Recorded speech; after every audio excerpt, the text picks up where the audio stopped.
Ready. Okay. Wilson Morales from Black Film and TV talking to Raine Allen Miller regarding your first film. How do you feel? I feel good. Yeah. No, I'm really happy. I'm excited. A little bit nervous, It's like out in the world. Well, it will be. But yeah, happy.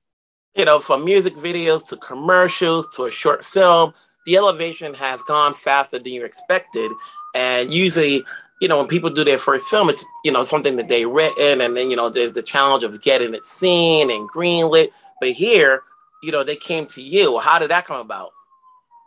It came about, the producer sent me the script, and I'd initially kind of gone, no, I'm not going to do a film that I haven't written, especially my first film. But I embarrassed myself on the train laughing. I was like laughing so much in front of loads of people. I was like, this is just so silly and funny. And I was really interested in kind of hearing more. And the other thing that was really nice about the script was that it just had so much scope for me to make it my own and to build a world. Because the dialogue is so funny and it's such a nice, simple story, but it's, for a director, it's a great opportunity to just like make it bigger and sort of, create something different. And I really wanted to set it in South London, which was, such a big part of that for me. So yeah, and then we developed it. We worked on it for like maybe 2 years, which is kind of mad. Okay. Yeah. So I think I had a lot, it was good because even though I didn't write it, I had a really big amount of input and made a lot of changes and worked with the writers to get it to where I wanted it to be. Outside of not writing the script, it's I wouldn't say a little easier knowing that it's funded by somebody else, as opposed to when you're writing your own script, you didn't have the challenge of, trying to find funding to get the right budget for what you want to do. Here, as you mentioned, you helped with the script, you got the cast you wanted, you got the setting you wanted. Did everything fall into place, or was that going back and forth? We didn't have the funding until I was on board. So the script was sent to me really early on, and I wrote a treatment for it. I worked with the writers, and then we got we did like a few new drafts, set it in South London, and then we got funding. So that was really, it's a weird one because I actually found that process pretty good because I'm so focused and like I know exactly what I want it to be. I almost like go into things. I mean, it's quite cheeky to say this, but I go into things where I'm like, well, I'm interviewing you. When I met Searchlight, I was kind of like, am I going to be happy with what these people have to say? So it was fun. It was fun. So talk to me about this cast. You've got David and Vivian. Obviously, some people have seen their works on TV, but now they get to be the leads in a film. How is it working with them and getting them to trust each other and having that chemistry so that we, the audience, can see it? It was amazing working with them. I mean, finding them was fun. We obviously met lots of actors, but David and Vivian individually, like, really stood out. But then when we put them in the room together, it was just like undeniable. They on set, they're just mates. Like, they get on, they tease each other. It was really a wonderful thing. I think that kind of happening naturally was brilliant. And then our relationship was really, really strong. I'd say it was a collaboration. I don't think I necessarily like got them to do anything. I think we just worked so well together. And they also totally understood and were on board with my vision, which, is key, like tonally where we wanted it to be. We wanted it to be a Sundance film, and that was always in our minds from the beginning. So yeah, it was a joy. This is not your typical independent film. Usually independent films, for somebody's first feature, there's usually like 1 or 2 settings because, you don't have the budget to go a lot of places. Here you do, so between the location scouting and and the music and so forth, what did you learn in the process, obviously, as you were doing this film, from what you've learned coming up? Whether it's music videos, whether it's commercial, whether it's a short film, this is a feature-length film. What did you learn in the process that will enhance your skills on your next project? I think commercials, not music videos or short films so much, but commercials, sort of.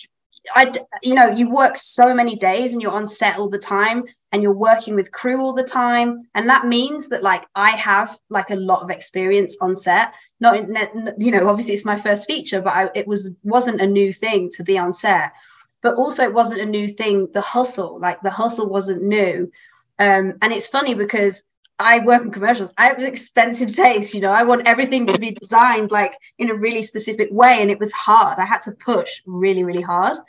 But the big learning really was, I mean, it was lucky because South London is what I know so well. So it meant, and the production designer was the same. She lives in South London. The DOP, he lives in South London. So we knew where to shoot, you know, and that kind of helped. And I think it really elevated the film. We made sure that we used locations that we knew that were local, but that also had the visual kind of ingredients that helped make the film feel more expensive.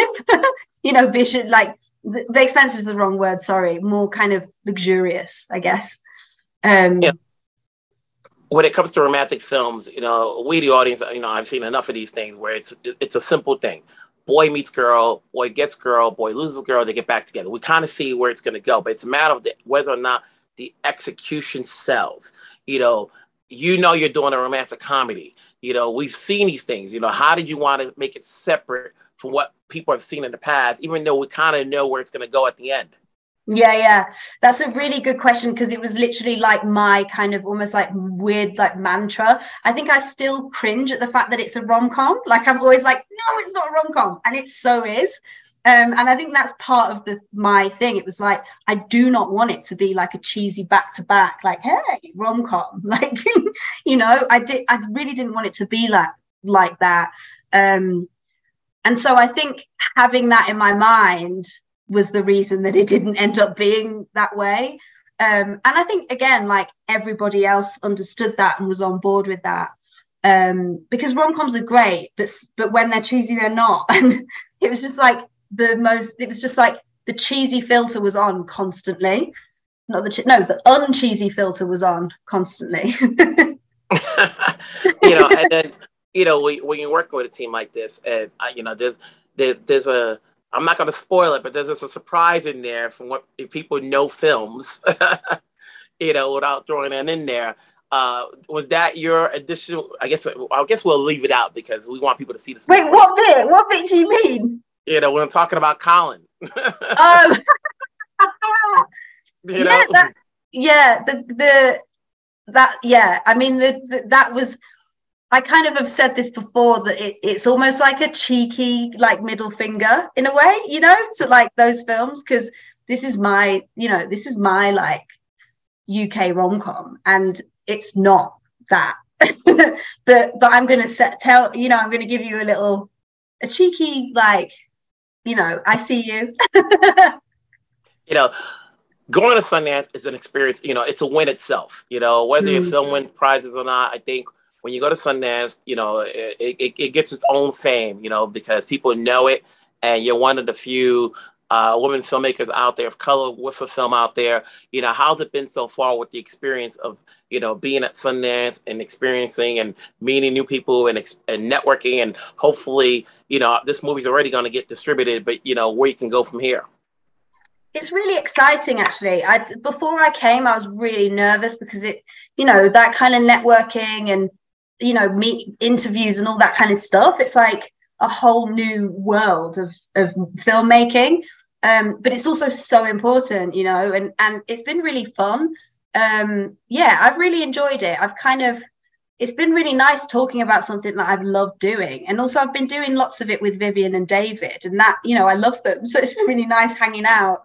It's pretty surreal being here. It's, you know, an amazing festival, but it's also in the snow. But no, it's been great. No, it feels incredible. This is what we wanted, you know, for the film. So. And before I let you go, obviously you got this off the back. Now the question is, do you still want to wait to do your first film? Do you still want to write a film as your next project, or if something comes along based on this movie and, you know, the reception that it gets, you know, how do you want to play it? I'm writing 2 films at the moment, and I've got a TV show in development. So you know, I'm always interested in what ideas, and like I am really open to it, but I do it almost in a selfish way. I just love writing and I really enjoy it and I'm good at it. So it's like I am going to try and focus on that. But yeah, the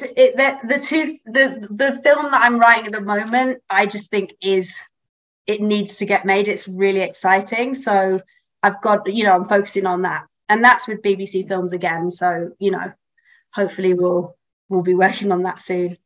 But in the meantime, we got this one to take off and lift off when it comes out in theaters. Congratulations on thank you making this movie, having it go to Sundance, getting it distributed. I'm sure we'll talk again because you're definitely on the rise. And we'll talk wherever you're at.